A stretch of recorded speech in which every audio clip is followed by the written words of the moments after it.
మీకు రుణమాఫీ అయిందా అమ్మ? రుణమాఫీ మాకు అయ్యింది. అయిందా? ఎంత ఉండే అమ్మ? మాకు 60,000 తీసుకున్నాం అంతే. 60,000 తీసుకురు, అవే 60,000. అయిపోయినాయి. రైతు బంధు పడుతుందా? రైతు బంధు పడతలేదు అంటే మా పేరు పడుతుంది అనుకో. ఉమ్, వాళ్ళది మా అడవిలది కొనుక్కున్నాము, మా మరిదిది కొనుక్కున్నాం, అది ఉమ్. వస్తలేదు, వాళ్ళకే పోతుంది అది. ఆహా, అంటే ఈ లవణ పట్టణ మీద అది లవణ పట్ట. లవణ పట్ట మీ పేరు మీకు అయితే లేదు. మాకు ఎకరన్నర ఉంటుంది, వాళ్ళది ఎకరన్నర మేము కొన్నాం. మన కబ్జాలో మీరు ఉన్నారు కానీ కబ్జాలు ఉన్నాం కానీ మాకు వస్తలేవు, మీ పేరు గొడవలు మీద అవుతున్నాయి దాని నుంచి. మీ పేరు మీదకి చేసుకోవడానికి వస్తలేదు, లేదు, మా పేరు మీద వస్తలేదు, వాళ్ళ పేరు మీద ఉంది కాబట్టి వాళ్ళకి వెళ్తుంది అట్లా. ఉమ్.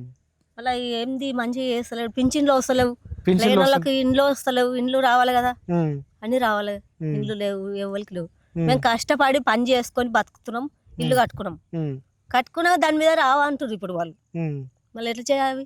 ఉమ్, మళ్ళీ అప్పుడేమో అన్ని రాసుకపోయి అన్ని చేసిర్రు, ఏం చేసినా కానీ వస్తలేవు. అట్లా ఉంది అప్పులు ఎట్లా తీరాలి? చేయదాకా ఇప్పుడు చేసుకుంటూనే మాకు రెక్క ఆడితేనే బుక్క మాకు, అంతే. జాబులు లేవు, ఏం లేవు, ఉమ్, ఎవరికి జాబులు లేవు, మా ఆయనకు లేవు, వీళ్ళ ఆయనకు లేవు, ఎవరికి లేవు. ఉమ్, అలా ఎట్లా బతుకుతాం చెప్పు? ఉమ్, అది గిట్ట ఉండాలి కదా, అట్లా చేయాలి కదా మంచిగా. మీకు రుణమాఫీ అయిందా అమ్మ? రుణమాఫీ మాకు అయ్యింది. అయిందా? ఎంత ఉండే అమ్మ? మాకు 60,000 తీసుకున్నాం అంతే. 60,000 తీసుకురు, అవే 60,000. అయిపోయినాయి. రైతు బంధు పడుతుందా? రైతు బంధు పడతలేదు అంటే మా పేరు పడుతుంది అనుకో. వాళ్ళది మా అడవిలది కొనుక్కున్నాము, మా మరిదిది కొనుక్కున్నాం, అది వస్తలేదు, వాళ్ళకే పోతుంది అది. ఆహా, అంటే ఈ లవణ పట్టణ మీద అది లవణ పట్ట. లవణ పట్ట మీ పేరు మీకు అయితే లేదు. మాకు ఎకరన్నర ఉంటుంది, వాళ్ళది ఎకరన్నర మేము కొన్నాం. మన కబ్జాలో మీరు ఉన్నారు కానీ కబ్జాలు ఉన్నాం కానీ మాకు వస్తలేవు, మీ పేరు గొడవలు అవుతున్నాయి దాని నుంచి.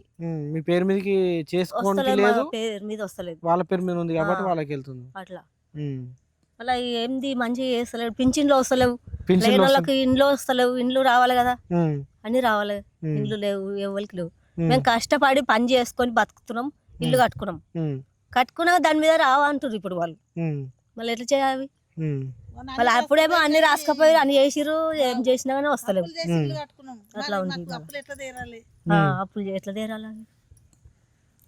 చేయదాకా ఇప్పుడు చేసుకుంటూనే మాకు రెక్క ఆడితేనే బుక్క మాకు, అంతే.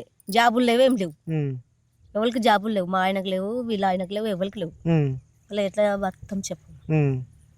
అది గిట్ట ఉండాలి కదా, అట్లా చేయాలి కదా మంచిగా.